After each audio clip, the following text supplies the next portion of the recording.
A story inspired by the Psalms. Ethan had always believed in God. At least, that's what he told himself.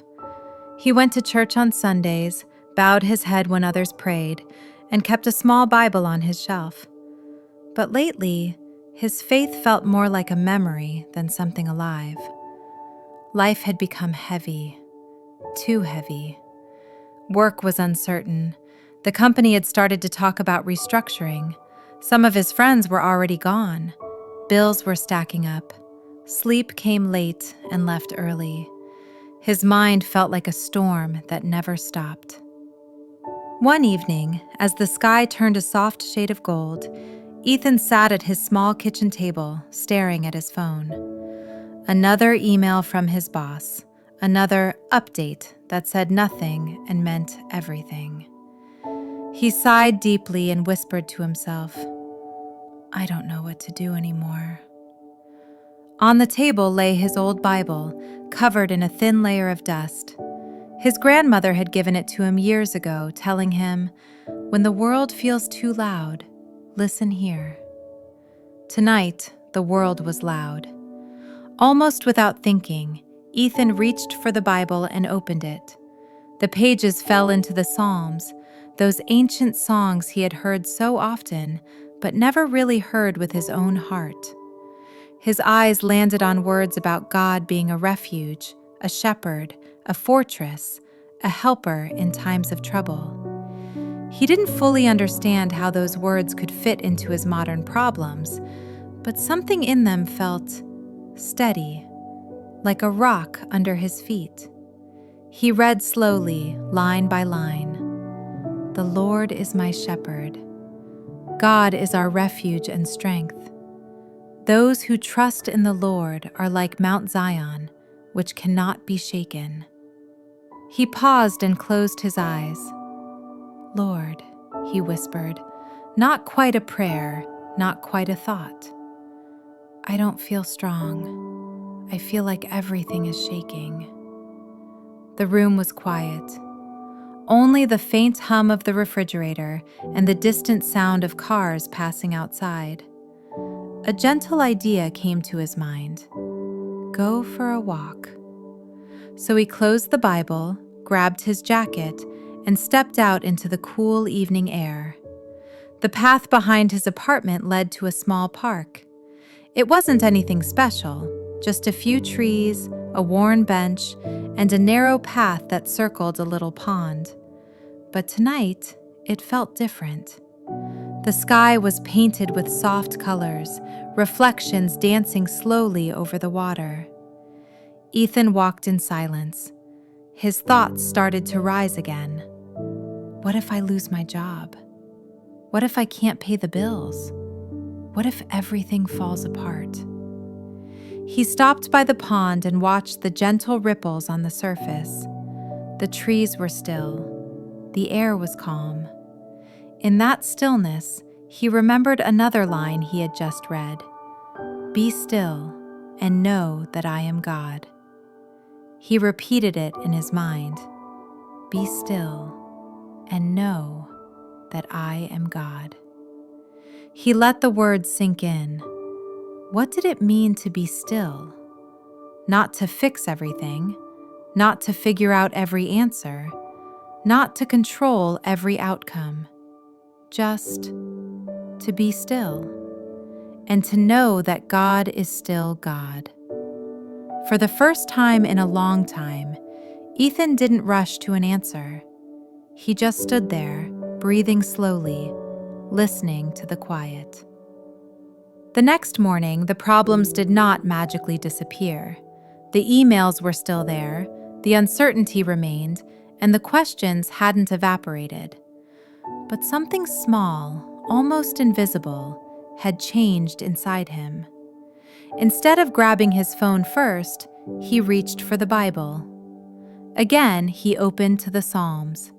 He read about God watching over every step, about the one who neither sleeps nor forgets, about the God who lifts the brokenhearted and binds up their wounds. The words didn't promise an easy life, but they whispered something deeper. You are not alone in this. He closed his eyes and let that thought rest on his heart. As the days went by, Ethan began a quiet routine. In the morning, before stepping into the noise of the day, he would sit at the table, open the Psalms, and read just a few verses. Then he would take a moment, breathe, and say in a soft voice, "God, I don't know what this day holds, but I choose to trust that you do." Nothing outwardly spectacular happened. There were no sudden signs in the sky, no dramatic miracles. But the small, hidden miracle was this. Whenever fear tried to rise, he now had somewhere to go. When worry shouted, he had words that whispered louder. When his thoughts ran wild, the Psalms became a gentle hand, guiding them back. One particularly difficult day came when the email finally arrived. "We regret to inform you."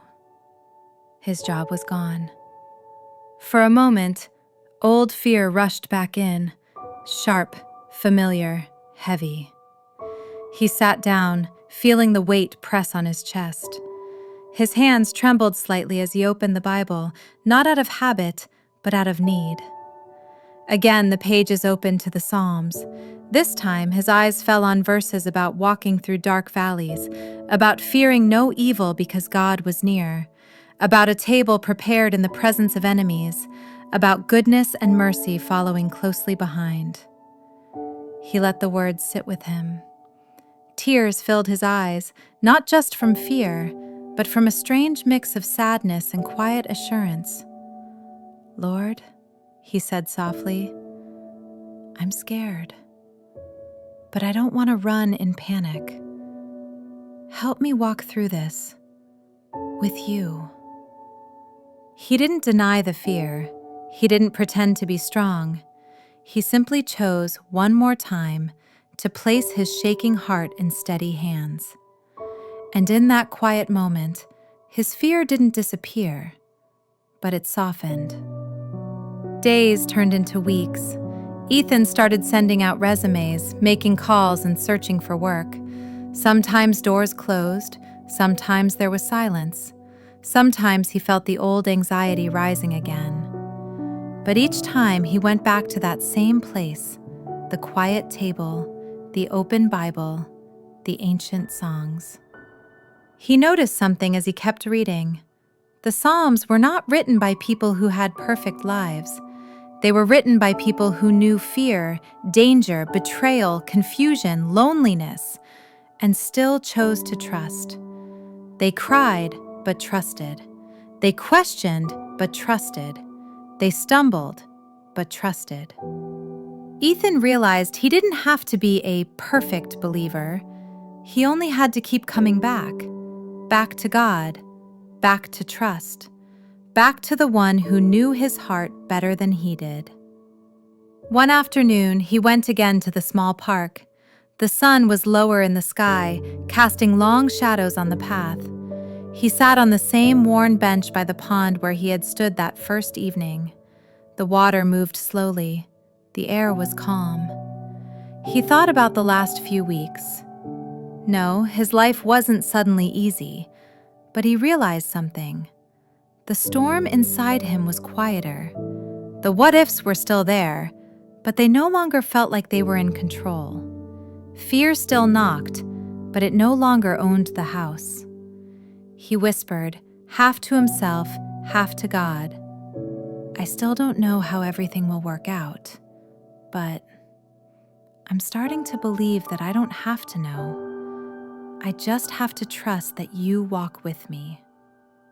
A gentle peace settled over him, not a loud, flashy feeling, but a soft, steady presence.